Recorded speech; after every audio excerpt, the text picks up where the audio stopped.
Mr. President, Senator from Utah. I ask unanimous consent that the quorum call be displayed. Without objection. Mr. President, I rise to speak about the conflict over the Supreme Court vacancy created by the untimely death of Justice Antonin Scalia. This conflict has two dimensions, one focusing on the nominee and the second focusing on the confirmation process.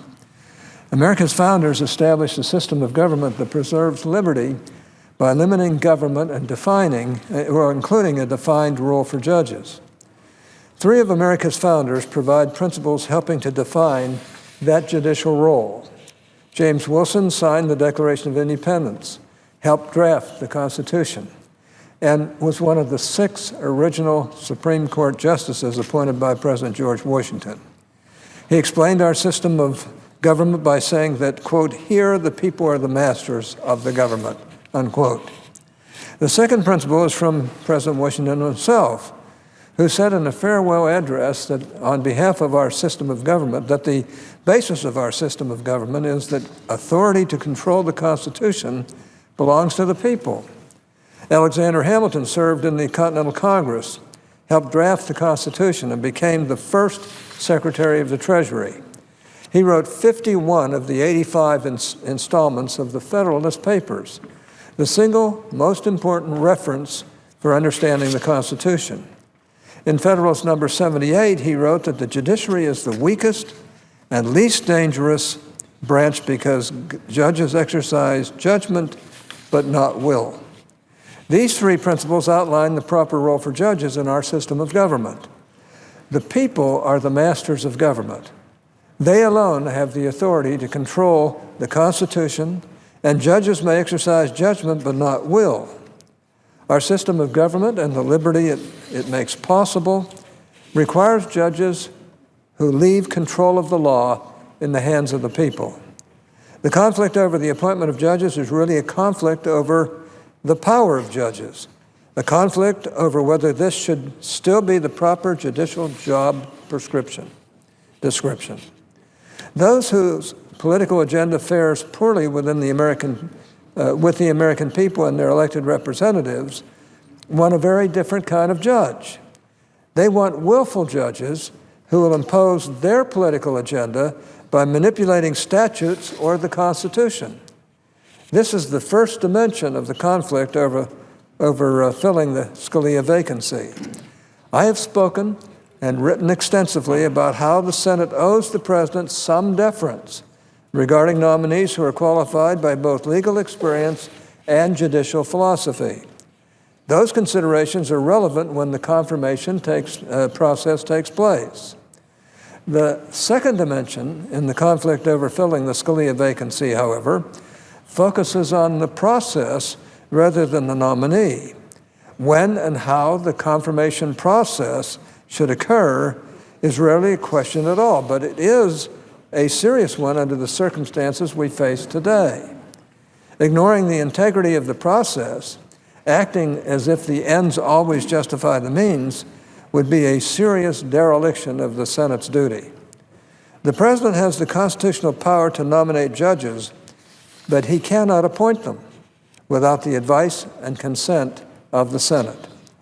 The Constitution, however, does not tell either the president or the Senate how to exercise their powers. Deciding when and how to conduct the confirmation process is as valid an exercise of the Senate's advice and consent power as is taking a final confirmation vote at the end of that process. Our late colleague, Daniel Patrick Moynihan of New York, once said that everyone is entitled to his own opinion, but not his own facts. The minority leader recently offered a similar axiom when he said that, quote, "No matter how many times you tell a falsehood, it is still false," unquote. When it comes to falsehoods, Democrats and their illiberal allies are telling some real whoppers.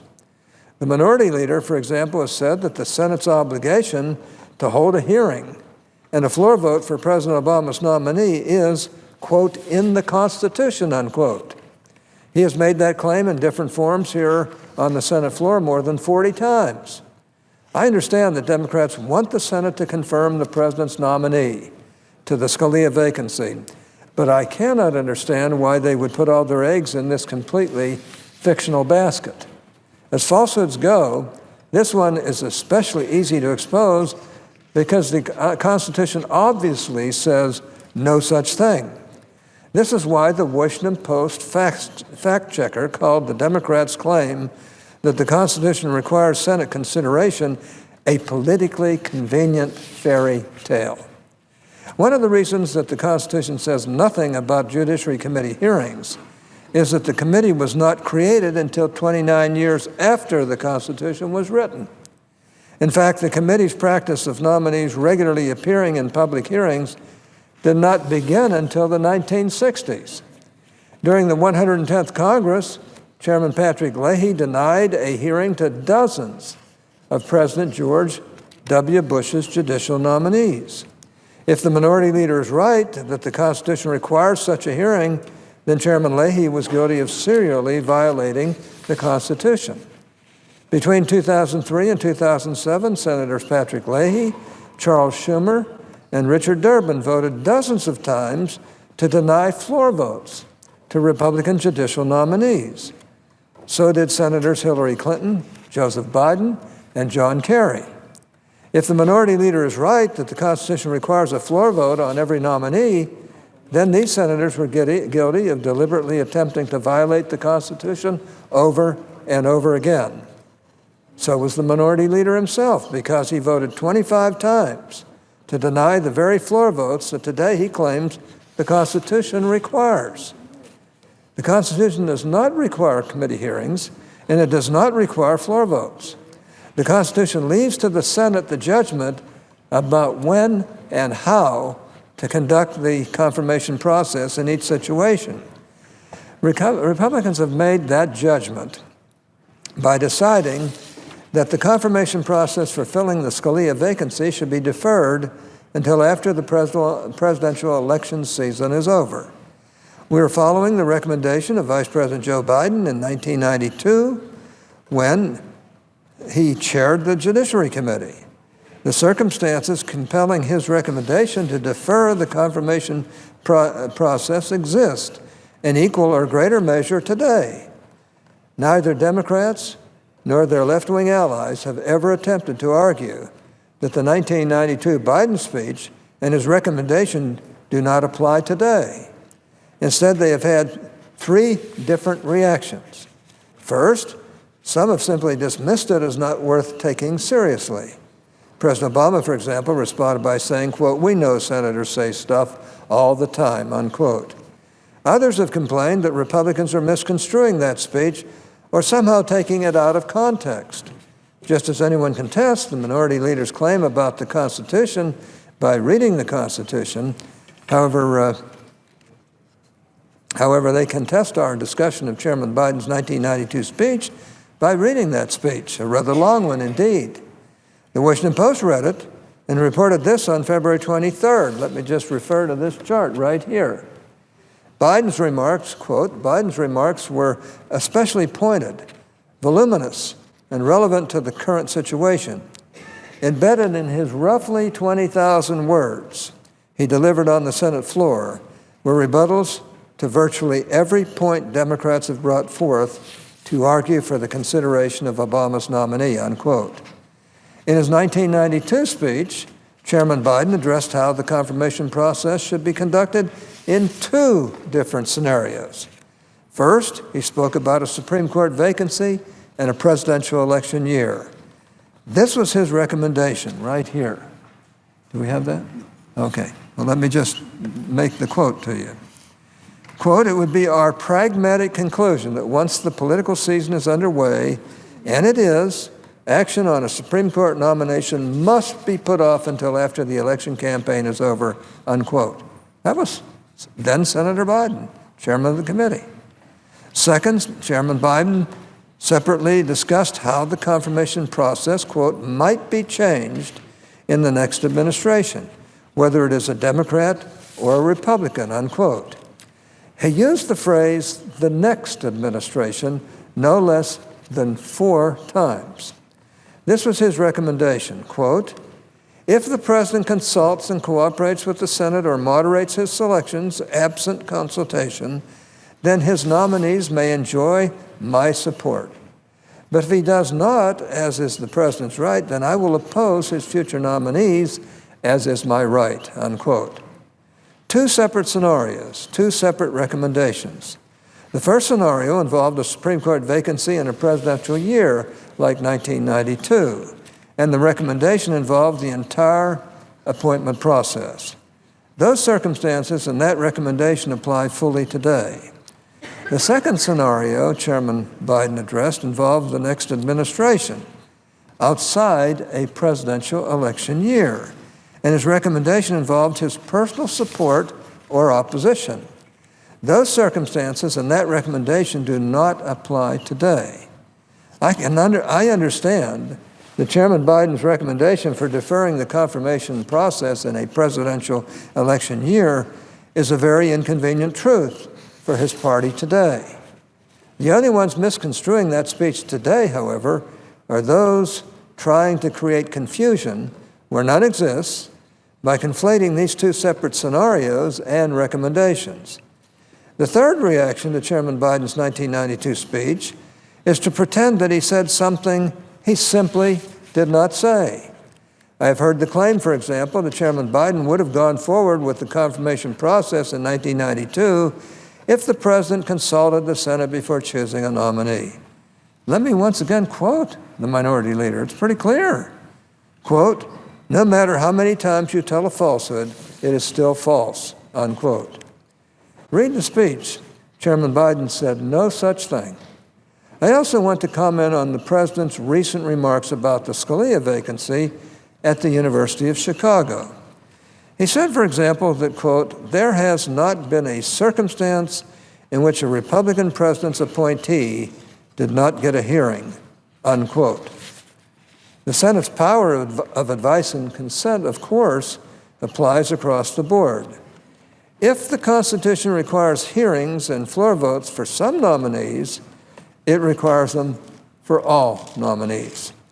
Last month, the Congressional Research Service confirmed in a new memo that during the 102nd Congress, when Democrats controlled the Senate, 52 Republican judicial nominees never even got a hearing. Vice President Biden chaired the committee and denied those hearings. In September 1992, the New York Times reported on page 1 that this was part of a deliberate strategy to keep judicial vacancies open in the hope that Bill Clinton would be elected. The president also said that there has not been a circumstance when a Republican president's nominee did not get a floor vote. Obviously, none of the dozens of nominees denied a hearing ever got a floor vote. The 52 Republican judicial nominees I just mentioned were not only denied a hearing, they were never confirmed at all. When the president served in this body, he voted to deny floor votes to multiple Republican judicial nominees. In fact, he has the distinction of being the only president ever to have voted to filibuster a Supreme Court nominee. The president was a senator during the 110th Congress when Chairman Leahy denied a hearing to dozens of Republican nominees. I could find no record that then Senator Obama objected in any way that these nominees were being denied full consideration. The president also said that the increasing use of the filibuster to defeat nominees is unacceptable. Democrats first used the filibuster to defeat a majority-supported judicial nominee in 2003. They were the ones who started this. They led nearly 24 filibusters during the 108th Congress alone, preventing one appeals court nominee after another from being confirmed. President Obama should know this because, as I mentioned, he participated in and supported this filibuster campaign. The president should also know that filibusters of judicial nominees declined by 65% after he took office in January 2009.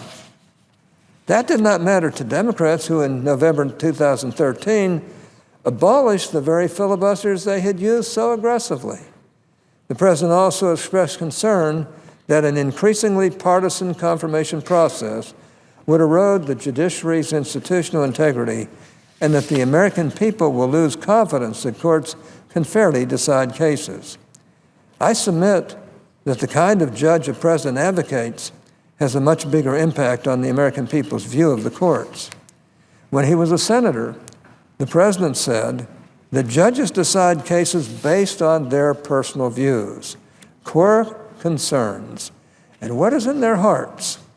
When he ran for president, he told Planned Parenthood that he would appoint judges who have empathy for certain groups.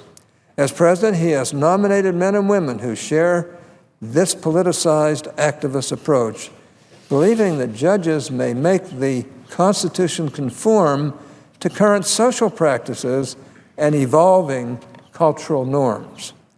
Our fellow citizens, I think, can easily see that relying on personal empathy and personal concerns is the opposite of impartiality.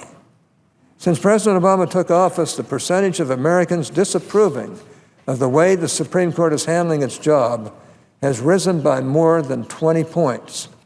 And the percentage saying the court is too liberal has risen steadily.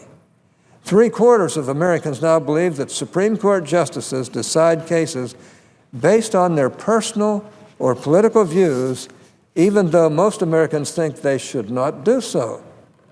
The kind of judge that President Obama and other liberals favor has much more to do with such trends than how we handle some procedural matters within the United States Senate. Finally, I want to respond to the minority leader's recent attack on the Judiciary Committee and its distinguished chairman, Senator Grassley. The minority leader recently made the bizarre claim that Chairman Grassley, quote, forced his committee members to sign loyalty oaths, unquote. I first thought that I must have heard wrong. That statement is completely detached from reality. And I thought no senator would utter something so strange on the Senate floor. But there it is in the congressional record. The minority leader may be referring to the letter dated February 23rd, signed by the Republican members of the Judiciary Committee affirming that there will be no hearing for any nominee from President Obama for the Scalia vacancy. The chairman did not force anyone to sign anything. It may come as a surprise to the minority leader, but we sincerely and freely came to the conclusion that the confirmation process should be deferred. But if the minority leader really wants to characterize senators acting together as evidence of a, quote, loyalty oath, unquote, then I have another example for everyone to consider. When Democrats led 20 filibusters of President George W. Bush's judicial nominees during the 108th Congress, not a single Democrat voted even once to end debate. Not one. Every one of the 868 total votes for those filibusters was cast by a Democrat, 20 of them by the minority leader himself. Now that's loyalty. Mr. President, I have yet to hear an argument from the other side regarding the Scalia vacancy that is not contradicted by present facts, by their own past actions, or both. The Constitution assigns to this body the responsibility of advice and consent as an important check on the president's power to appoint.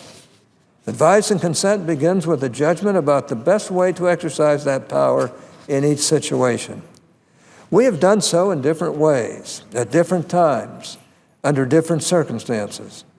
Democrats and their left-wing allies are peddling the false claim that the Constitution requires the Senate to conduct the confirmation process now for this president's nominee to the Scalia vacancy. They are, of course, free to claim that the Constitution requires today the very hearings and floor votes that they denied to Republican nominees in the past. They may say those falsehoods as often as they wish, but they are still false. Mr. President, I suggest the absence of a quorum. Clerk will call the roll. Mr. Alexander.